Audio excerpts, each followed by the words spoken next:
that's definitely a challenge. But certainly that panel we've just had, I think it was lovely the way it was wrapped up. The fact that we've got the opportunity to be optimistic. You know, when you have a physicist on the stage, I didn't know he was a physicist, to be honest, and you've got an engineer, and you've got somebody running one of the biggest car companies in the world, currently in the chair of ASEA, the automotive industry's collective voice, and they talk as they do in genuine terms of confidence, ambition, and they're strident. That fills me with hope. And if there's one thing I've learned in being a storyteller or communicating, is you have a responsibility credibly to give people hope. Because against the backdrop of all the things that go on in the world that aren't always particularly nice, hope is very, very important. So, that being said, we are now going to go into the wonderful world of car design. Chris Bangle is a car designer, let me put it like this, a car designer, hope you don't mind me saying this, Chris, with a twist. A car designer with a twist. He's also, in my view, an artist. And I would say, given how he talks and what you're about to hear, he's a futurist. And I'm going to risk this one. He's also a contrarian. And I love people who are like that. So would you please give a big hand and welcome to the stage, Mr. Chris Bangle. Thank you. Great to see you, Chris. Thank you. Take a seat. Well, do you want to take a seat first? Well, have it over there. No, we'll have it there, yeah, because then we can do some, it's on the camera. Yeah, we'll sit down for a bit first.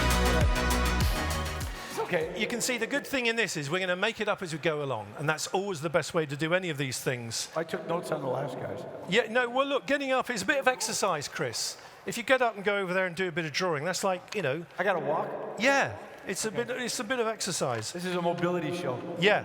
Now, listen, I tried a bit of my language, whatever you want to call it, maybe not skill, my language earlier, and there's something where I've given myself a few cue cards to be able to talk to you. It's okay. But firstly, we spoke a bit there about Geneva. Luca certainly did express his opinion about, well, where are the others? What's your view of this show and what it is as an iconic gathering, an event? Could you have, I nearly stupidly say, do you have an opinion on that? But tell us what you think. Well, I mean, do these things work? Yeah, I can hear you. No audio feedback, so you can't really tell. We can hear you. Okay. It's kind of weird to be here. I mean, I've been going to the Geneva Car Show since I was at the very first one in, you know, I'm really old. So I was the first one? Yeah, I was here in 1602 when the Italians attacked. Oh, wow. Yeah, nice. Almost made Geneva part of Italy. Right. That's right. That's when the car show goes back to that. I mean, it sounds weird, but I actually was here in the 80s, you know? Yeah. 1982 was like the first time I came here. Okay. And it was, I think, the first time the show was here. And you know what? It wasn't any bigger. It stopped somewhere around here. Oh, really? Yeah. I had to sneak in, you know, because back then, you know, you couldn't get into these things. You know, you could get in as you pretended you were working on the thing. So you know, you carry in some planks, and then you get in, and all the other car designers are there carrying in planks on the press day, and that's how you got to a car show. But anyway, the car show, Geneva Car Show, is for car designers probably the _1 premier event in which they establish themselves as a culture. Right. They come to see the cars, they see the Pininfarina cars, they would see the other brand, you know, Bertoni was here, and Ital Design, Giugiaro, all the great brands of designers were always here. And yeah, there's lots of car companies too. But the car designers came to understand this is what car design is doing. It starts at Geneva. You know, the year starts in Geneva. Detroit, fantastic car show, also very good. But actually for car designers, it all happens in Europe. And to not have that, to not have this moment here for 4 years, I think it was, right? Yeah, absolutely. 4 years, to not have a moment where we as a culture come together and say, you know, we actually exist. We're not embedded, all invisible in some car companies, but we can actually talk to each other. No car designer ever says what they're doing. Yeah. But only by collectively saying, what do you think about that? I think it's shit. No, actually, I like it. Only by doing stuff like this where you bounce off each other does the community come to an understanding what it means to move forward. When that stops happening, They start looking only internally, and you start to regurgitate stuff. Yeah, yeah. And so actually, I'm super proud Renault is here. I want to thank Luca for bringing his team here, and Pininfarina is here. But actually, this is where the car companies should come for their own future. Yeah, okay. Just between... Sorry, okay. Yeah, just between the two of us, is there any bitching between designers about, you know, he, she, he did that, he shouldn't have done that? Any of that goes on? Just between you and me. Well, I mean, there's a whole kind of ethic about how you go to a car show as a car designer, okay? So the first thing is, if anybody says, did you see the car? You say, no, I haven't seen it yet. That means it sucks, okay? Yeah. And if anybody says, yeah, what did you think of it? And you say, well, you know, I actually think you have to see cars outside, you know? Yeah. That means it sucks so bad, you couldn't solve it with an army of facelifting, you know? Like, forget it. There's this whole culture of how do you say what you really think about something without ever saying it. Yeah. My wife says I'm on the spectrum because I just sort of blurt stuff out. And I just think it's only fair to be honest to people. But so I'll try not to do it with you, Chris. I really will. Well, anyway, listen. I don't know where that's going, Peter. Yeah, well, whatever. I'm going to try a bit of my French. Plus ça change, c'est la même chose. The more things change, the more they stay the same. I hope that's basic translation. I wrote that down because we had a chat about this and that and the other. What does that mean to you? You know, I mean, is this the electric vehicle revolution? Is it an evolution of design? And, you know, we spoke about its mobility, actually, not automotive anymore. What's this plus ça change, c'est la même chose about? Well, let me talk about this from a car designer point of view, okay? Okay, I've been doing car design for 30. And as you know, to me, cars are not just automobiles, okay? Right. Car design is anything that gives personality and character into something man-made until you say, hey, that thing is me. You know, that's me. That's car design. It can be a bottle, it can be a jar, it can be anything. It doesn't have to be an automobile. That's what car design does. But what happens when you lose the sense of identity of the customers and you start putting identity onto the parts that make it? Yeah. Okay? Cars were always more than the sum of their parts, right? The problem starts when the parts take over, and that's all you have. So this idea that people say, cars look the same, you've heard this, right? Cars look the same, why do they look the same? The reality is, cars look different. You put a Toyota next to a Citroën, they're actually different cars. But because they're both plausible, they all have the same kind of way that A-pillars are made. They all have the same stampings, the way the doors are put in. The door handles are going to go in a certain way. The wheel lips are going to be in a certain way. This sum of plausibility puts them into one big category called cars, and they're all the same. One of the things that they teach you when you learn to draw nature is unpredictable and plausible. Right. And the problem with cars is it may be unpredictable. Oh, I didn't know that this car would look like that here. But it's the same unpredictability of two trees. Okay, I didn't know the bark would be like this and that the limb would be like that. But once you've established limbs are like this and bark is like that, it's all treeness. Yeah. Okay, well, let me just finish on this for this audience. Where does that come from? I'm taking it all in. Yeah. There are people, and you may have heard form follows function. Have you ever heard of that? Okay, welcome to the car business. Form follows suppliers. If the suppliers don't make it, it don't get made. You want to do something different, and the suppliers say, no, you're screwed. Okay?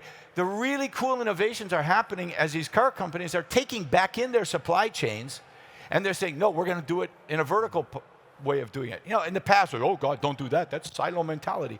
Now, it's the only way you're going to do something different because the tier ones, they have absolutely no incentive to do something new. So this whole business of plausibility lives and dies with how you do a car. Yeah. Now, you will be gathering by now that having a conversation with Chris is definitely going on a bit of a journey. And there will be expressions, terms, and words that pop out of his mouth, and you think, what did he just say? Oh, did I say something? Yeah, no, you didn't. No, I like this. You said, when we first spoke, you said, and you just riffing, and you said unk and gunk. And I thought, what did he just say? The unknown will be revealed by the greater unknown. That's the unk bit. Now we've got a board Oh, here I have for to a draw. reason. Yeah, you know, you named this a sketch. I don't know why. Frank is doing sketches. Yeah, well, no, but I have this to is draw live. too. This isn't virtual. This is live. I think somewhere we've got a camera on this as well, so it should pop up on the screen, I think. How cool is that? In a moment. Just start drawing, Chris, and it'll emerge, I'm sure. Oh, there you go. Look, there you are. I get out.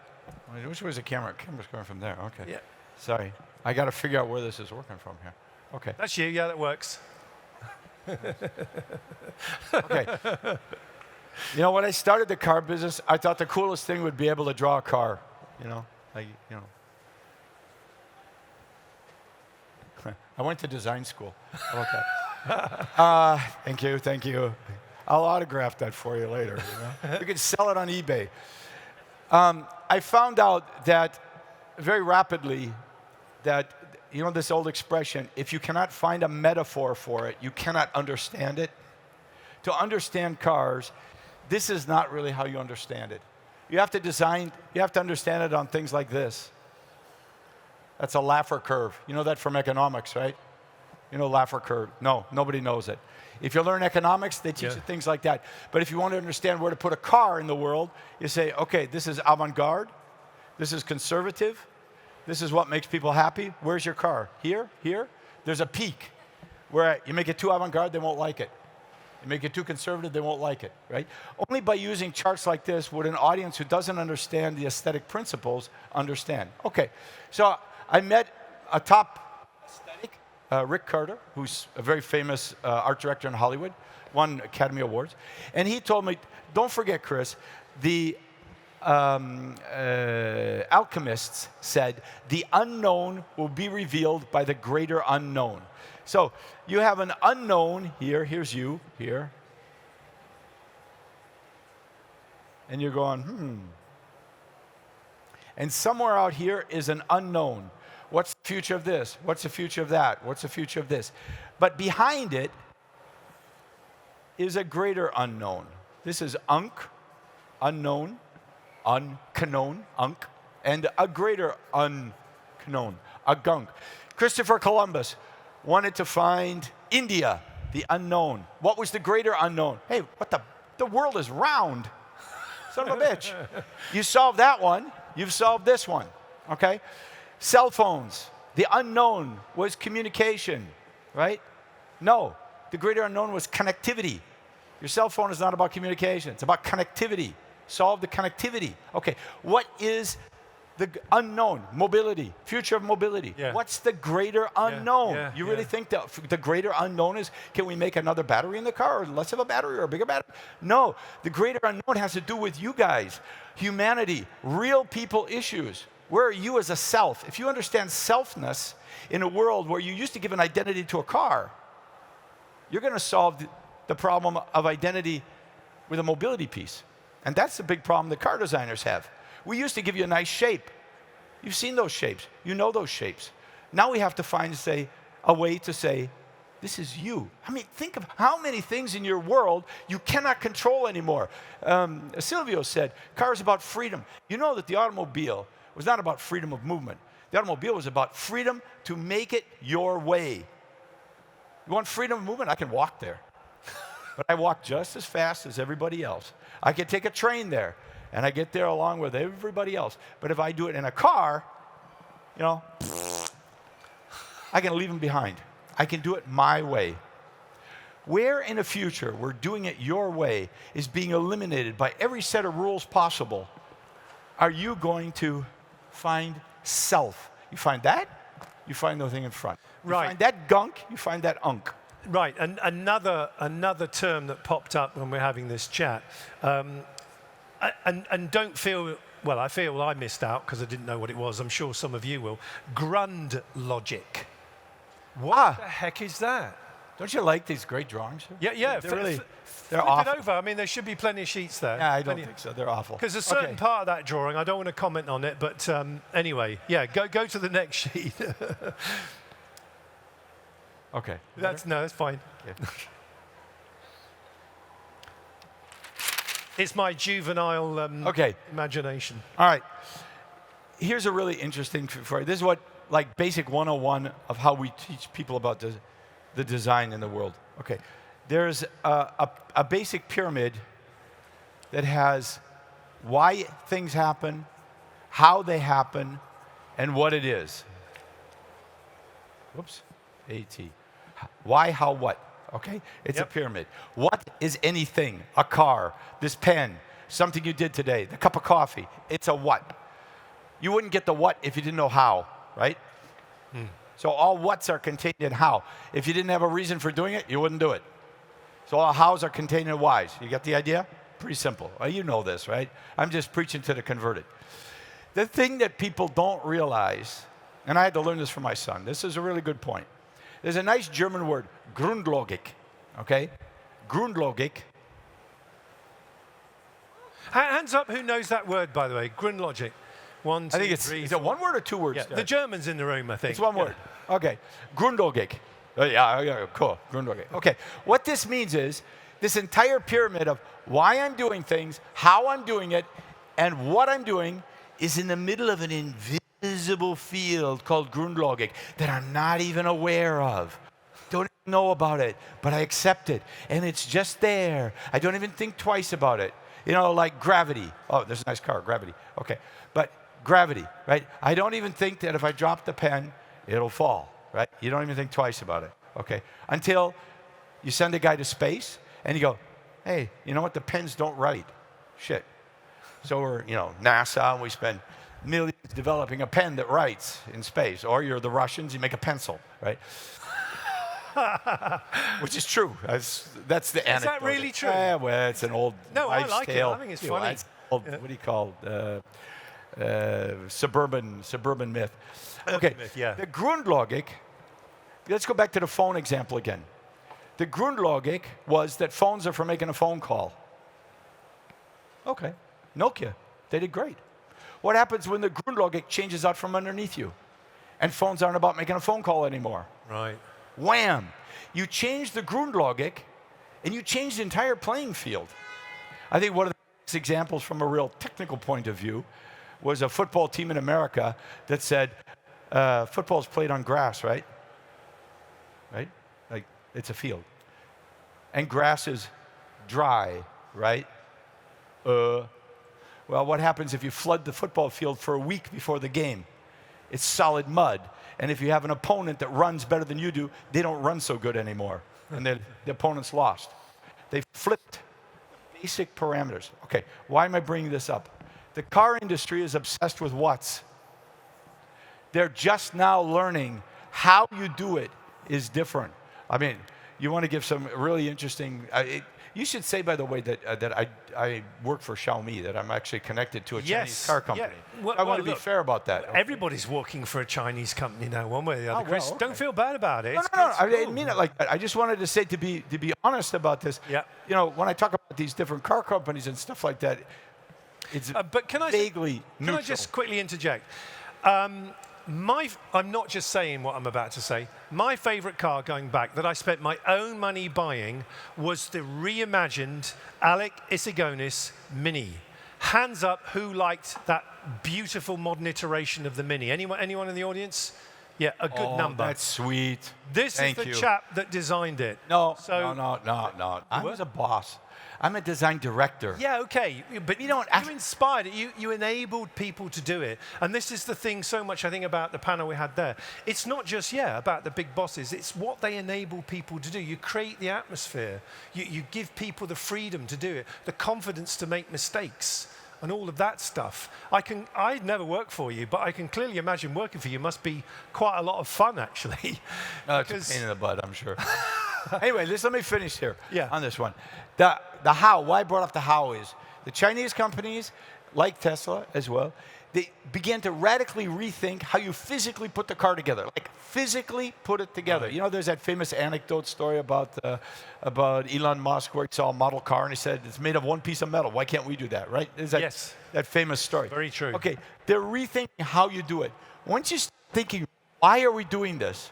Why is this car what it is? Okay, then you're getting to the basic core of how you form the entire automobile identity. But if you really want to make a change, you go after this one, the Grundlogik. That's why I found it so interesting what Luca was talking about when he talked about energy industry and automotive industry coming together. If they change how the basic rules are of how much it costs to drive the vehicle, what you're being rewarded for, where your freedoms are in that, basically they could be reworking the Grundlogik. And if you wanted to see how you get an advantage over everybody else, that's where you do it. Right. There you go. You see, you're being taken on a journey again, just like we're going to be doing later, going to the North Pole. Chris. It's not all gunk. Pardon? It's not all gunk. Some's unk. Yeah. So I spoke, I think it was mainly to Silvio, about talent, about young people, about inspiration and engineering, I guess, but of course design when you're talking to the man from Pininfarina. Imagine you're now 16, 17, you're at school, you're going to go to maybe not, go to university, etc. Would you want to be a car designer again in this day and age, right now? God, I meet a lot of young people who want to be car designers. And I say, well, thank God you do. One of the reasons why I continue to promote this idea that car design is not just about automobiles is to give these young people a vision that they can maybe fulfill. A lot of young people out there, their passports aren't the right color. They don't live in a country where they're ever going to get a visa to work in a real OEM, and they're going to be goddamn great car designers. What are they going to do? You know, we have to give them a vision where they can do things that fulfill them as car designers, but maybe it doesn't work for that industry. However, just to talk about young people today and what it means to be a car designer. Car design is a very, very wonderful and a special calling if you can belong to it. But it comes with a real inherent danger. Do you know who the father of all car designers is? You know, you might say, there's like Sergio, Pininfarina, and those guys who went back 100 years ago, right? They're really great. But the actual father of all car designers is this guy.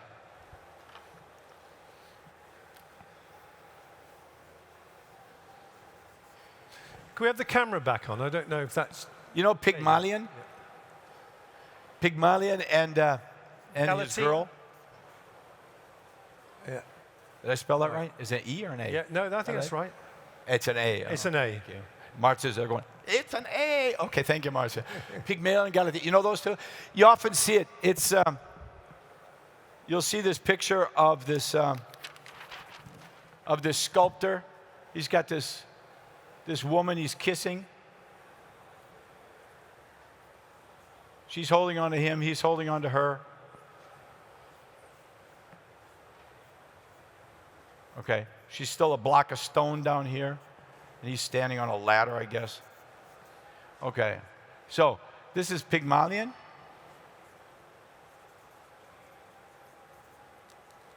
And this is Galatea. Okay, so Pygmalion was a sculptor. Oh, that sucks. Okay. We'll put pants on him. So you can tell him from the girl. Okay, there's the girl. Okay. Okay, so he's a sculptor. He sculpts this beautiful woman in Greece, right? Right? Beautiful. Kisses her, brings her to life. That is exactly what car designers do. Ooh. We design something, we bring it to life. We give it that kiss to bring it to life. I think it's wonderful to see tools like VR being used and AI, etc. But the reality is, car design is a very tactile world. We love to touch these things. We love to have our hands on these things. It's tactile. It's a tacit knowledge world. If we don't talk to each other, there's no books on this. You have to talk to each other. Otherwise, we won't learn it. And it's one that's learned through trial and error. We have to make mistakes. We have to try things out. Silvio's Pininfarina, if you look at Pininfarina's cars in the 50s, the number of cars they did, individual designs, was huge. Every one of those cars was an at-bat for their designers. They were learning how to do a car. They were learning to try something different. They were trying and experimenting. Nowadays, and this is what I'm saying, it becomes really difficult for young designers to get that experience as the car companies say, oh, we don't need to do models. That costs too much money. We'll just do it all virtual till the very end. It just costs too much money. A culture lives on how its generations are trained. If we don't train generations to understand form in a way that they're passionate about it, how are they going to do a form that's passionate for you? So why do I come back to this? Pygmalion may have been the first car designer, but he also ran into the mistake that all car designers run into. This girl wasn't just a ideal of his. She was also the Minotaur in his own personal labyrinth. You know the labyrinth from Daedalus? You guys know anything about mythologies and stuff? They do know. They're just a bit shy, do. Chris. A bit shy. Okay. The labyrinth. Did I spell that right? It's close enough. Close enough. Okay. Labyrinth. You go in, you make your own personal journey. Personal goes on and on and on and on and on and on and on and on. It seems it'll never end, and then you're at the center of it. And at the center of it, he finally found her. Finally made her, brought her to life. However, at the center of the labyrinth is the Minotaur, you know, the guy with the horns? So, actually, the problem is she never let him go. She held on to him. And this is the problem that car designers have. They fall in love with what they've done. They only like that. They keep redoing it because it's the only thing they like. If you go up to these cars up there, okay, on the second shelf up there, you'll see cars done by great designers in an age where they thought every car design has to be new, completely different. The future is different. We will do new. That doesn't work if you are glued to your one concept of what good is. And this is the real danger of car designers. And that's the real danger that all of us face, because if we want to solve a future set of problems, we can't do it with a past set of values. Wow. Wow. I think that's... Oh, wow. One thing has just struck me sitting here. You've listed a number of car designers. You've talked about what's upstairs, etc., and indeed it is a glory. Why haven't we got, and how do we encourage women, girls, females to be in the design arena? Because unless I'm, and forgive me if I am ignorant of who's designed what, I can't recount one single name. And that's crazy when half the world's population is female and half's male. Is that something we need to revisit and do a lot better on? This sounds like there's no win-win answer for me out of this one. So this sounds like a real difficult one. That's all right. I mean, the actuality of it is there's a lot of great women car designers here. And in fact, there's one sitting right back there. Can you raise your hand? Oh, sweetie. Yes. She's actually a fantastic car designer. Good. And I'm not gonna call you out. Yeah, no, can you stand up, please? Oh, no. Please, we want to give you a round of applause. No, please. No, let the poor girl be. Oh, okay, sorry. Let the poor girl be. Sorry. Sorry, yeah. You'll kill me later, I know. For that. Okay.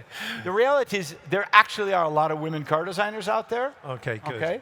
Good. Why don't you hear so much about them? There's not that many car design managers that are women. It starts to get thinner, right, as you go up, right? Now, not maybe because there's a glass ceiling, but maybe because there's other issues happening there as well. I think one of the things is in the car design world, they're not so aware of how this is somehow an added value, that they understand the world in those terms. Because car designers only understand the world in car people, not car guys. You're a car guy, you're not a car guy. That's the only thing they understand. Women, man, doesn't really matter. Car guy, not car guy. And I think in doing so, they miss opportunities to develop people, like young women, for example, who probably need those extra chances to come around things because they might have felt barriers were there, right? They might have felt that. And that's something that I think the sense of opportunity has to be there. Silvio talked about the ethics of a car company, right? Of any company. Okay, it's not enough to say we're battery powered. The ethics will take you beyond there. It's not enough to say, yes, we hire with equal opportunity policies. It's not enough to do that. We have to begin to see things through individuals' eyes. And that individual can be a guy, can be a woman, but it has to be an individual. Yeah. Okay. So that's why I always say, excuse me. Go. Right. That's why I always say, if you like the cars that were done with my teams, give credit to them. If you don't like them, it's my fault. And that's truly where a car design director should stand. You should stand on that side of the line. And we're not putting those guys who have done the cars, those women and men, we're not putting them enough on the other side of the line. Okay, good. Well, there's a call to arms, for sure. Now, in shifting from internal combustion to electric vehicles, you take out a great big engine, you take out a great big gearbox, okay, you take out a fuel tank, but then you put in a big battery, and all these other things. Do you think the industry yet has fully embraced the opportunity that this change in the bill of materials delivers, or should they embrace it at all? But what could or what might the industry in the electric age be that it isn't yet, maybe? Let's go back to this one here. Okay. Not so much this, but this. All right? Okay. If you go to the Y, have you ever heard cars take you from A to B? Yes, indeed. You all heard that, right? Cars go from A to B. Okay. The lifetime of a car, this amount is 90% of the life of a car. This is 10% of the life of a car. The 90% of the life of the car is at A or at B, right? So we did a car named Reds where we said, let's make that the added value. Yeah, it drives okay in between, but this, the real USP, the real special part of it, okay? And we came up with a car which was radically different, et cetera, et cetera, et cetera. If the industry begins to understand that, you know what, this 10% here is becoming less and less relevant to people, they're not even aware of it. They're too busy playing the games. They're too busy letting self-driving happen. They're too busy on something else. If this becomes less relevant, then the two areas that become really relevant are these, A and B, and then in particular, this one right here, the transfer from A to B. The transfer from being in a B condition to moving, or from an A to moving. What does that mean? Any of you guys got electric cars, you plug them in? You got a gas car, you put the thing in, right? Don't you love that? Okay, I hate that. I don't have an electric car, but I hate it on a gas car, okay? So let's just get rid of that. That's happening right here, okay? When I come home, do I have to put the thing into it to charge it, or does this thing automatically do it? I have a completely different relationship at B, or at A, or at B. Yeah, yeah. If I go to a charging station where I have to do all this stuff like this, or I go to a charging station where this is done for me, it's another relationship. How I get in and out of the car, it's another relationship. You guys use Uber? Yeah, or something like that, right? Uber or Lyft or something like this, right? Okay. Where is Uber and Lyft at their best? Here, you're not even aware it's happening. I'm texting. Sorry, I'm texting. And then you look, oh, we're here? Okay, thank you. Tip, you know, right? Here, when they come to get you, when they find you, that should be their moment. When it's like, ta-da! Right, right. Well, look, that nicely leads us on. None of this practice, rehearse, whatever. Like I said, it's live and unscripted. To the last thing I've written down here, which is the importance to car design of brand DNA, or design, DNA. Where are we with that? If we could sort of finish as a kind of wrap up on that. Are we on time? Yeah, well, we've got a few minutes. I know it's something you feel passionately about. So. Well, if I say brand DNA, does that mean anything to people?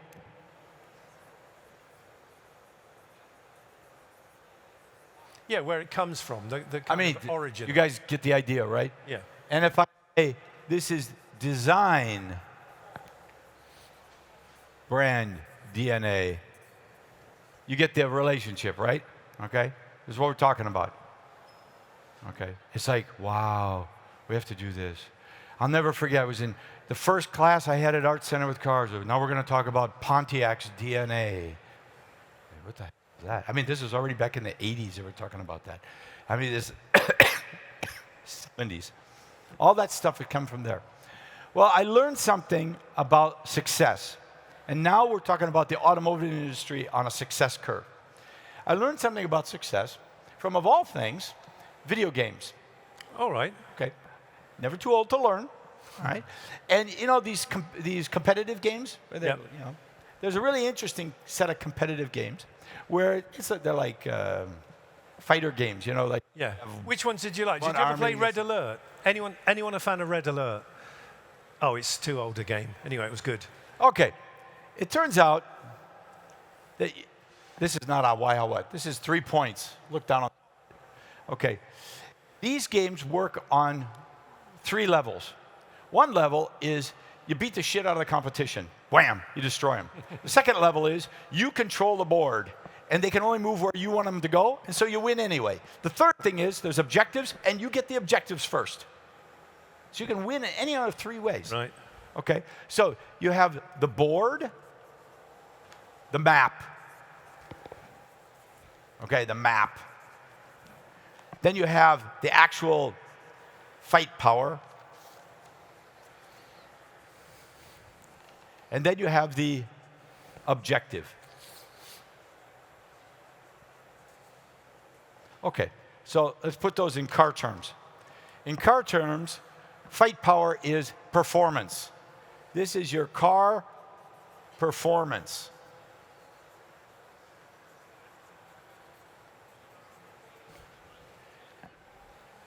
Okay, I beat him on car performance. We go further on a charge. Ours is faster, 0 to 100, blah, blah, blah, blah, blah, right? That's out and out. We beat him on performance. Or we win the customers.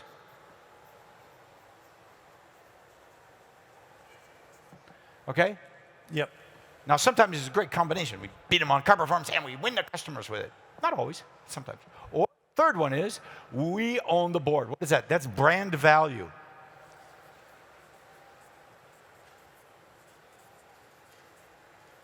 Okay? We have the biggest brand value on the board, so we control the board. You can't go there because that's us. We're the only ones allowed to do that because that's our brand. You get the idea, right? Okay. It turns out that in this culture of video gaming, that's not how you win. You can, but what beats it every time, and this is the lesson learned for the car industry, what beats it every time is something called agility. If you're faster at getting there than somebody else, you will win. If you're faster at dominating this, then you will win. If you're faster at this, you will win. If you're faster at changing, you will win. And the cool thing is, that doesn't exist on this board. It's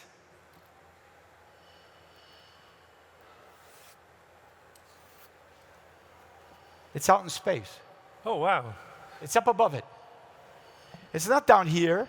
You're not fighting the fight the guys are down here. You're up above it.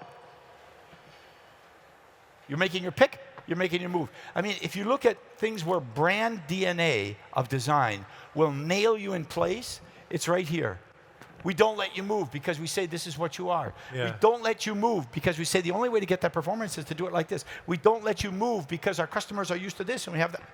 If we, as designers, don't let you move with the excuse of DNA, we are throttling you. I mean, look at the Tesla Cybertruck. What's the Cybertruck design DNA have to do with any of the rest of Tesla? Excuse me. Okay? Like it, don't like it. Personally, I think it's wonderful. But it appeals to a whole new category of people who want exactly that type of statement. And what happened? They weren't afraid to move off this board. Okay, we do something totally different. And this idea that because we have developed over so many years design DNA to try and overly fossilize this is something I think where car design has a real risk for car companies because we're the ones keeping them from making a move. Wow. Wow. I hope you... Yeah, absolutely. Do you know what? There are times when you think, I'd like to be back. When you get to be an older person, I wish I was back at school. I wish I could be back in that environment where someone is inspiring, who stands up in front of you and gives you a lesson in life or a lesson in a particular topic or subject, where you pay attention and you come away from it the better. My schooling was far too much spent if I'm honest, mucking about. If you had been, Mine too. if you had been one of the teachers, Chris, I think, yeah, I could have been a famous car designer. Who knows? But I'm going to have a very important message for you after Chris has gone. So please, as I say, thank you very much. Please don't get up and leave. There's something very important I want to show you. But for now, Chris Bangle, thank you so much. That was gloriously entertaining. Ladies and gentlemen, thank you. Mr. Chris Bangle, thank you. Thank you, sir. Thank you, Roger. Thank you. Thank you, guys. So,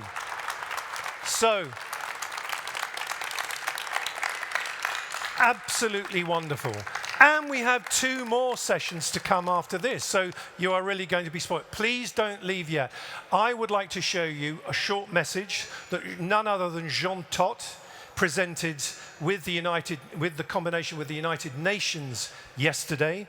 And I've written a few notes because I want to get this right, because it's very important. Everyone you know, everyone you love, and everyone around you in the space of 24 seconds might not be here anymore. And when we look at what does that mean, what am I talking about, I'd like to show you a short video. We'll then have a break. We've got 10, 12 minutes break. There's coffee over there, this thing over there, the loser. Please come back. We're going to be talking about Formula E, and then we're going to go on that incredible journey, pole to pole. But for now, please join me in reflecting and watching this short video, 24 seconds. Thank you.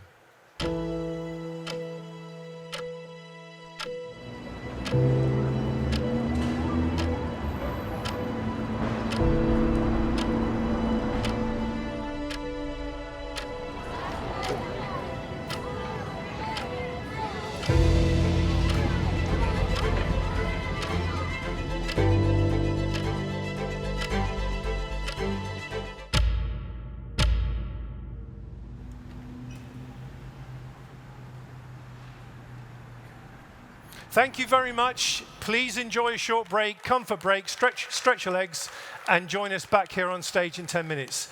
Thank you very much for your time so far. Much appreciated.